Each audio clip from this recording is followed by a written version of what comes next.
Welcome to அம்மாச்சி சமையல். ஒரு கப்பு பச்சைக்கடலை பருப்பு, ஒரு முட்டைக்கோசு, ஒரு 2 மடல் 3 மடல் தேவைக்கு அளவாக, பெரிய வெங்காயம் 2, பச்சை மிளகா 1, கொத்தமல்லி தழை சிறிதளவு, கருவேப்பில்லை, சோம்பு 1/4 ஸ்பூனு, பெருங்காயத்தூள் நமக்கு தேவைக்கு அதிகமாக போடாத ஒரு சிட்டிக்கைக்கு மேலே போடலாம். உப்பு நம்ம டேஸ்ட்டுக்கு தகுந்த மாதிரி போட்டுக்கலாம்.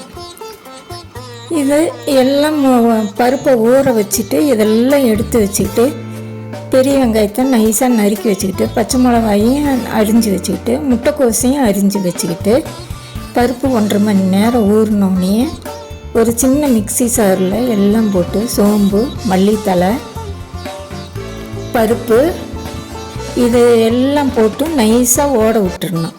ஓட விட்டு ரொம்பவும் நைஸாக இருக்கக்கூடாது, பரவரன்னு வடைக்கு எப்பயும் நம்ம அரைக்கிறோமே அது மாதிரி அரைச்சி வச்சுக்கிட்டு, அப்புறம் வெங்காயம், பச்சை மிளகா, பெருங்காயத்தூள் இதெல்லாம் போட்டு, கறிவேப்பில்லை இதெல்லாம் போட்டு பிசைஞ்சி இஞ்சியும் போட்டு அரைச்சிக்கணும்.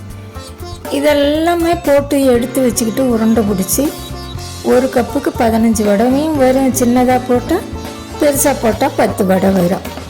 நம்ம ஒரு வானொலியில் எண்ணெய் விட்டு உருண்டையாக பிடிச்சி வச்சுக்கிட்டு, அதை நம்ம எடுத்து எண்ணெய் காஞ்சோடனே போட்டு எடுத்து பொன்னேரமாக எடுத்தோமா, வடை ரொம்ப சாப்பிட்டா புட்டமாக கெட்டி கொடுக்காது, ரொம்ப சாஃப்டாக இருக்கும், திங்க மெதுவாக இருக்கும்.